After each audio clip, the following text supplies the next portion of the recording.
Hi everyone, Vacha here from Recording Studio 9 and thanks for joining me again today. And today I'm going to be reviewing SmartEQ version 3 by Sonible. Having several VST plugins by Sonible, they were kind enough to actually send me a free license for SmartEQ version 3 for evaluation and also making a quick review about SmartEQ version 3 for you guys.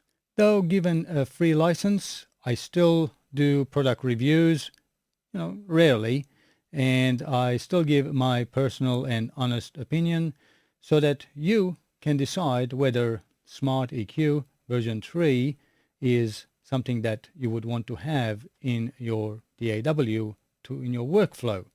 And of course, as an introductory price, they are also 89 euros, which is, I think, for the price and when you find out what it can do, it's a really great bargain. So before we dive in onto the screen, let me briefly tell you about SmartEQ version 3. It's an equalizer that you can use to equalize your audio source, whether on channel or on buses or on a master bus. And it, at the same time, it can not only do the stereo, it can also do mid-side. And there's so many features that I won't be covering in this video, otherwise it'd be very lengthy. And secondly, it's also a dynamic EQ, which is quite common these days that you can find in equalizers. So you can adjust the intensity of the frequency point depending the threshold and the incoming audio source. Thirdly, it's also a smart AI or algorithm built in that it can actually listen to the incoming audio and determine what the frequency curve it needs to be to best suit that audio. And this is quite handy if you're still not sure of how to EQ certain sound sources like drum bass or the bass guitar and so on. So it can give you a guidance of starting point of an EQ curve, and later on you can still manually go and adjust and edit it to suit your liking. And of course, finally, but not last, is that you can also group multiple instances of SmartEQ that you have in your DAW to combine them into a mixing group with different priority levels. And there are 3 different levels of priority that you can assign each instance. Now this, in the final mix, as you are running it, it will listen and it will start to carve frequencies in other lower priority instances so that the higher priority audio source can stand out in the mix. Let's say if you have vocal and guitar and they're both playing at the same level, you want the same loudness, but you want your vocal to stand out. And if you have the vocal at higher priority than the guitar, then it will carve a frequency space in the guitar frequency so that your vocals can stand out. I hope that makes sense. So it's quite an intuitive and smart way of doing SmartEQ, of mixing a rough mix somewhere to start with. And of course, once you've done that, you can later on go in and edit all of the frequency responses of your EQ to suit your needs, to suit your genre of the music, or whatever you want your audio final mix to stand out with. So now that you know pretty much the basics, let me quickly show you what it looks like and do a quick rough mix for you as well. So I'm going to demonstrate how it detects and gives you EQ curve suggestion. And then we're going to do a group of all the different instances and see how that actually works as well. To demonstrate Sonible's SmartEQ version 3, I do have a project loaded in Cakewalk by BandLab, and the song is All I Know by Avalon. So that we can actually see what SmartEQ can do, the only thing that I've done on this project is gain staging, as you can see right at the top with my gain knob for each of the channels, and I have done basic mixing with my faders. And if you want to learn a little bit more about how to do gain staging, even though, as you can see, I have no plugins on any of my channels, gain staging is still important. I do have several videos. I will link one with a card on the right-hand corner of this video. I have also routed my channels into buses.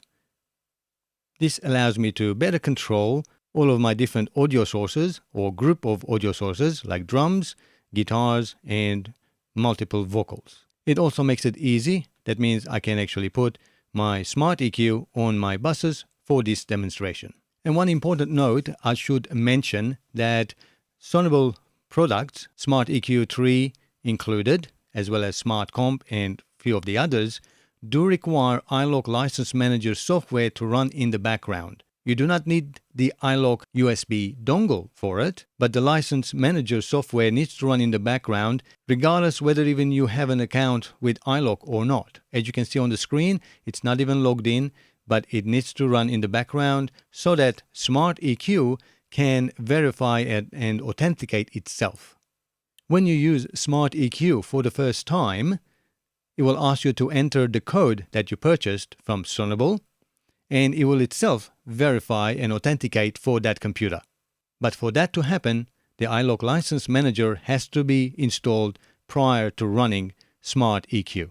To keep this video short and to the point of a quick demo and review of SmartEQ, I have already loaded SmartEQ on my buses. On most of them, I have already run the algorithm to detect and give me a suggested EQ curve, except the base one. So let's open the base one, turn it on. That's what SmartEQ version 3 looks like as its default. Now we can easily select just universal. That will be the default thing, and let it detect the incoming audio signal and determine how to EQ that input audio signal. But to make things easier, of course, you can also select a preset to tell it what to expect. So let's have a quick listen of the bass, and clicking on that button, it's just now ready to listen, waiting for the signal. Just gonna solo that track, and let's hear the bass guitar, and let's see what EQ curve it will suggest to us.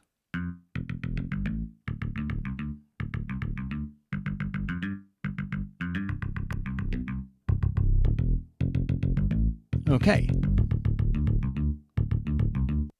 Now that is quite a difference from what it was to what it is.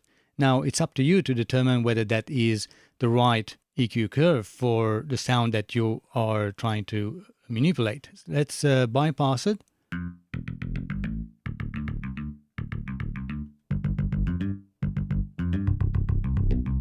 Of course, we can adjust the intensity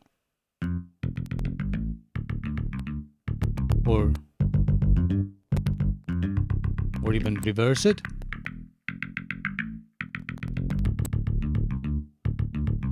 We can reduce some of the low end, so it leaves it, we can concentrate on certain area.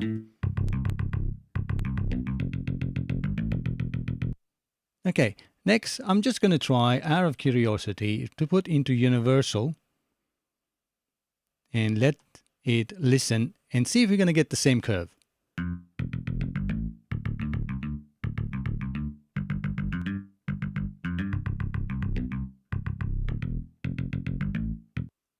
Okay, maybe we should reset everything first.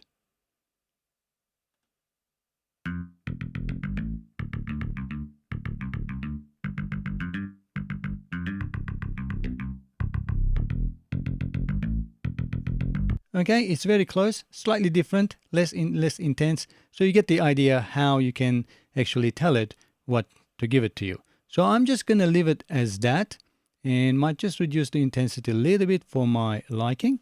And let's listen to it in context with the rest of the tracks.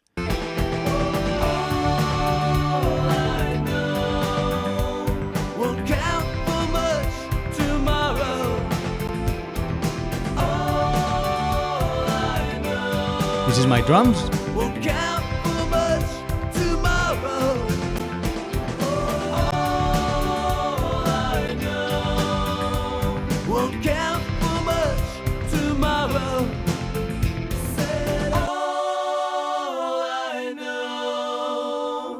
count for much tomorrow.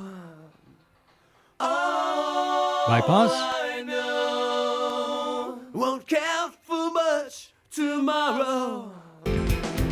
So as you can see, that's how easy it is to get suggestion from SmartEQ what an EQ curve you can use for various audio tracks. Now there are so many other options available than what I've just shown you. What I have shown you is probably like 1% of what it can do.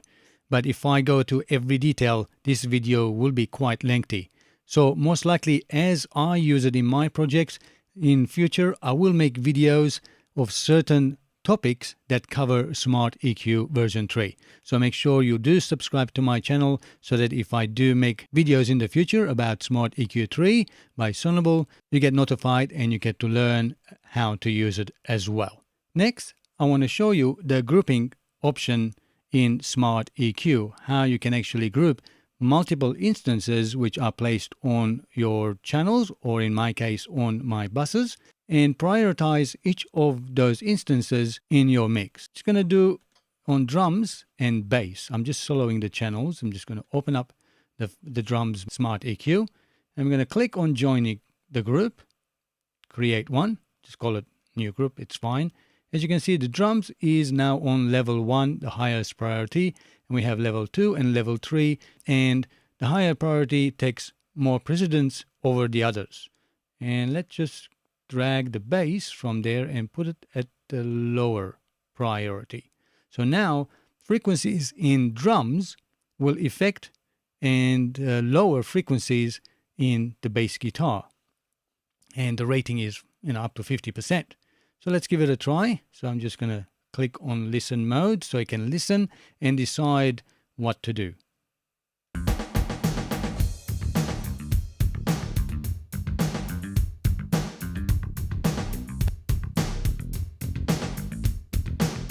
Okay, so now we decided what frequencies in the bass to cut to allow the drums to come through.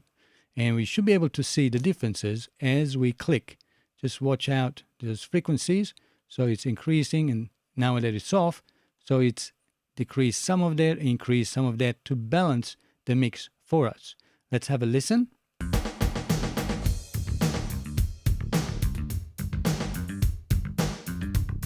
That's off. Turn it on. Let's increase the group impact. 150%. So you can see the drums are really loud now.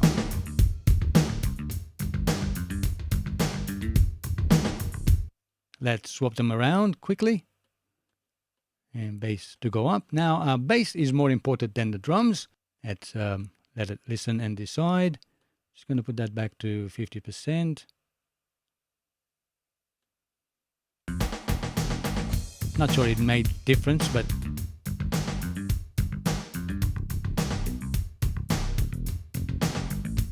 so now let's see what it did the effect. Just a tiny bit, but that's all we need.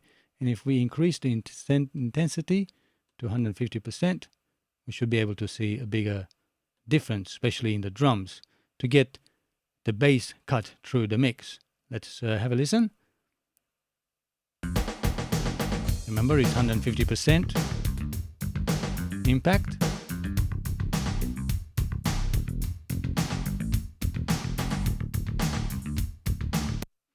Well, I hope that explains what all the different layers are. And you can have up to 3 layers. So you could easily put in, let's say, the bass down there.